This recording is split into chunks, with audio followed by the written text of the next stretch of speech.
अब सत्र भी दिल्ली में शुरू होने जा रहा है और उससे पहले अगर हरियाणा की बात की जाए तो हरियाणा की राजनीति में बड़ा नाम किरण चौधरी मैम। और हालांकि कांग्रेस छोड़े तो उन्हें एक अरसा ही हो चुका है, लेकिन जिस तरीके के साथ उनका पुराना नाता रहा है और चंडीगढ़ में अब कांग्रेस के विस्तार को लेकर राहुल गांधी पहुंचे, जिसके बाद लगातार जो है अलग अलग क्यासियाँ लग रही हैं। हमारे साथ किरण चौधरी मैम इस समय बात करने के लिए मौजूद है। पहले तो मैम जानना चाहेंगे क्योंकि सत्र की शुरुआत होने जा रही है, तो किन किन मुद्दों को लेकर इस बार आप जा रही हैं हरियाणा की? देखिए, मेरे पास बहुत लोग आते हैं पूरे हरियाणा से, और जो समस्याएं हैं उनको हम पुरजोर तरीके से उठाते हैं। चाहे ये हमारे किसानों की बात हो या कोई और भी जो मसले हैं, जो विकास के जो हैं, जो हम करवा सकते हैं केंद्र सरकार की तरफ से। सीएसआर फंड्स जो होते हैं जो केंद्र सरकार देती है, वो अलग अलग जो है वो किस जो है उनके लिए भी हम रिक्वेस्ट करते हैं। तो ये सारी चीज़ें जो हैं कि हरियाणा को उसका ज़्यादा से ज़्यादा फ़ायदा मिल सके का मेरी हमेशा से कोशिश रहती है। मैम, इसके सिवा राहुल गांधी का हालांकि दौरा बड़ा चर्चाओं का विषय इस समय बना हुआ है। 11 साल बाद संगठन का विस्तार होने जा रहा है। 11 साल पहले जब संगठन का विस्तार था तब तो आप पार्टी में ही थी। वीके हरिप्रसाद जी के पास तब भी एक बड़ी पावर थी और एक बार फिर से किस तरीके से आप इसको देखती हैं? देखिए, हरिप्रसाद जी जो हैं एक बड़े सुलझे हुए नेता हैं, इसमें कोई शक की बात नहीं है। लेकिन वो अकेले क्या करें बेचारे। सच्चाई ये है कि हरियाणा के अंदर कांग्रेस का वो हाल कर दिया है कि उसको शून्य पे लाके खड़ा कर दिया है। और जब कुंडली मार के बैठे हुए हैं तो आप इनको कितनी हिदायतें दे लो, कितना ही इनको वो कर लो, जब ये अपना केंद्र नेतृत्व को के बारे में की बात ही नहीं सुनते, तो मेरे को तो कुछ लगता नहीं कि आने वाले 1 महीने के अंदर अंदर कुछ हो पाएगा। वही कहानी वहीं पे जो है वहीं की वहीं खड़ी रहेगी। जब तक आप जो है वो, जैसे वो कह रहे हैं लंगड़े घोड़ों को हम रिटायर करेंगे, तो इन घोड़ों को रिटायर जब तक नहीं करोगे आप, जब तक कुछ नहीं होने वाला। तो अब देखते हैं कितने लंगड़े घोड़ों को ये रिटायर कर पाएंगे या नहीं कर पाएंगे। मैम, साफ मैसेज राहुल गांधी ने एक तरह से दिया कि तेरा मेरा ना होकर अब पार्टी की ही चलेगी, कोई गुटबाजी नहीं होगी। लेकिन मुलाकातों का दौर तीनों के साथ अलग अलग समय में होता है। हुड्डा जी के साथ अलग, शैलजा जी के साथ अलग, ते सुरजेवाला जी एयरपोर्ट पे पहुंच जाते हैं। तो आपको नहीं लगता, क्या समझती हैं कि तीनों का अलग अलग मुलाकात, जबकि दो तीन ही ये धड़े ऐसे हैं जिन्होंने पार्टी को बिल्कुल ही वो हाशिए पे लगा दिया। और जब एक अभी पीछे बैठक भी हुई थी जब हाईकमान को ये कहा भी गया था, तकरीबन 52 के करीब लोगों ने कहा कि हमारी हार का कारण गुटबाजी रही है। आप क्या समझती हैं, ये जो धड़ेबाजी है कभी ख़त्म हो सकती है? कांग्रेस की जो मैं जो कहती हूँ ना स्ट्रेंथ, कांग्रेस की स्ट्रेंथ ये थी कि जो सीनियर लीडर्स थे उनका अपना अपना वर्चस्व था। चाहे शैलजा जी हों, रणदीप सुरजेवाला, उस समय मैं भी वहाँ थी, हाँ, तब हुड्डा जी भी, सारे जो हैं अपने अपने इलाके के अंदर अपना दमखम रखते थे। और जब सब इकट्ठे मिलकर पार्टी का काम करते हैं इलेक्शन के टाइम, तो पार्टी जो है ज्वलन तरीके से जो है उसका फ़ायदा पार्टी को मिलता है और पार्टी सत्ता में आती है। लेकिन हुड्डा जी ने और उनके बेटे ने तो हमेशा से सेटिंग की राजनीति करी है। उन्होंने हमेशा से ये सोचा कि अब मेरे बाद जो है मेरा बेटा ही आगे रहे, वही सब कुछ बने।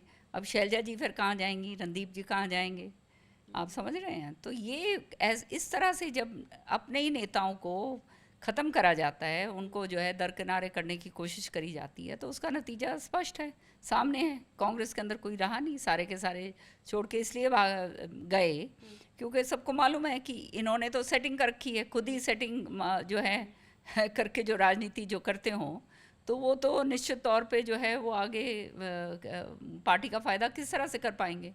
वहाँ तो उनका ये है कि मेरा अगर हो तो ठीक है, नहीं हो और मेरे मुताबिक हो, मेरे और मेरे बेटे के मुताबिक, वो ना हो तो फिर बाकी जाओ भाड़ में, कोई बात नहीं। अगर पार्टी भी माने या ना माने कोई फ़र्क नहीं पड़ता उन्हें।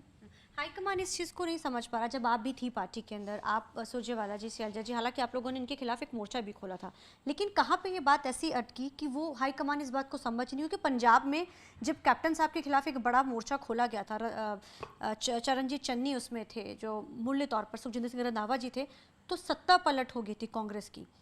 तो हरियाणा में ऐसा क्या है कि विपक्ष में आ गए और ब्लैक शिप्स का नाम भी लगातार जो है विपक्षी जो दूसरी पार्टी है वो कहते हैं कि पीछे से भाजपा को जितवाया गया है और ब्लैक शिप्स कांग्रेस में ही बैठे हैं।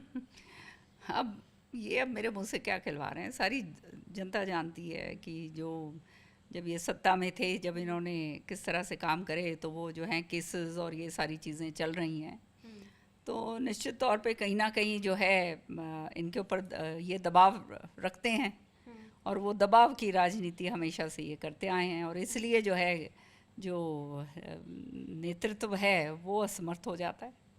तो राहुल गांधी है, सोनिया गांधी है, तो उनको नहीं लगता है कि हमें हरियाणा में अगर सत्ता में, क्योंकि 15 साल से भाजपा की सरकार, अब तीसरा दौर चल रहा है, तो दोबारा से वो करने के लिए उनको नहीं लगता कि मुझे कभी बदलाव करना चाहिए यहाँ पर? कहाँ बात अटक जाती है जब इनके खिलाफ इतना विरोध है पार्टी में? तो मैंने आपको बताया तो कि ये कहीं ना कहीं ये दबाव की और इस तरह की राजनीति करते हैं कि वो परेशानी का सबब जो है बन जाता है ऊपर वालों के लिए। तो ये जो ब्लैक शिप्स की बात जो बाकी पार्टियां करती हैं कि पीछे से जितवाया गया, वेव कांग्रेस की थी लेकिन फिर भी भाजपा जीती, कहीं ना कहीं ब्लैक शिप्स कांग्रेस में अगर हटती हैं तो एक बड़ा बदलाव कांग्रेस में होएगा। ये हट ही नहीं सकती, क्योंकि ये खुद ही हरवाने का काम करते हैं। इनको ये है कि ये वो जीत रहा है, वो तुम्हारे साथ नहीं है, तो उसको किस तरह से हरवाना है, उसके सामने कोई और खड़ा करवा दो। जो है सही तरीके से टिकट जो है उसका वितरण इन्होंने नहीं करा, सारी टिकटें तो इन्हीं को दी गई थी, सारा का सारा जिम्मेदारी तो पूरी हो इनकी है। सच्चाई ये है कि अगर लीडरशिप के अंदर जो है राहुल जी में इतना दम अगर होता, तो अभी तक तो इनको दर किनारे उठा के एक तरफ कर दिया जाता, कोई नए आदमी को जो है जिम्मेदारी दी जाती, लेकिन वो नहीं हो रहा। तो इसका मकसद क्यों नहीं हो रहा, ये हम सारी जनता जानती है। मैम, आपको क्या लगता है, आपसे आखिरी सवाल है, जिस तरीके के साथ एलओपी भी 1.5 साल होने को आ गया है, मीटिंग का दौर भी चल रहा है, जब सवाल किए जाते बोलते जल्दी ही चुन लिया जाएगा, तो लगता है आपको कि अब ये जो इधर उधर की चीज़ें वही खाबी हो रही हैं? देखो, चुन भी कोई लिया जाएगा, कोई फ़र्क नहीं पड़ता। हुड्डा जी पे ही दोबारा दाव खेलेंगे? बात ये है कि ये एक संवैधानिक पोस्ट है, और ये दर्शाती है कि कितना संगीन जो है कांग्रेस इसके प्रति है।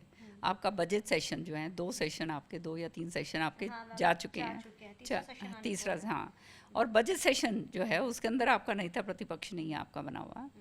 तो ये बहुत सारी ऐसी अपॉइंटमेंट्स होती हैं सरकार के अंदर, जो नेता प्रतिपक्ष जो उसके अंदर मेंबर होता है, तो अब उसको अलग से हुड्डा साहब को जिम्मेवारी देकर जो है उसको भेजा गया। लेकिन सत्य ये है कि आप हालात कांग्रेस पार्टी के इससे समझ आते हैं कि किसी और को ये आने नहीं देना चाहते, या तो ये खुद बने या इनका बेटा बने। समझ रहे हैं ना, ये है कहानी। असली कहानी ये है कि तीसरा आदमी को तो बर्दाश्त करना नहीं, और वो हालात आज हो रहे हैं, और जो लीडरशिप है वो असमर्थ है इनको रास्ता दिखाने के लिए। Thank you so much. तो ये थे हमारे साथ बात करने के लिए किरण चौधरी मैम, जिन्होंने जानकारी दी कि बड़ा बदलाव हो सकता है लेकिन इसके लिए दमखम होना बड़ा ज़रूरी है अगर कांग्रेस में बड़ा बदलाव होना। लेकिन अगर सेशन की बात की जाए तो दिल्ली में अब जल्दी ही सेशन मानसून शुरू होने जा रहा है, उसको लेकर भी जो है पूरी तैयारियां हैं वो कर ली गई हैं, और हरियाणा के कई ऐसे मुद्दे हैं जिनको इस बार सेशन में जो है प्रायोरिटी के ऊपर उनकी तरफ से रखा जाएगा। कैमरामैन अलजिंदर के साथ चंडीगढ़ से TV9 के लिए मनप्रीत कौर।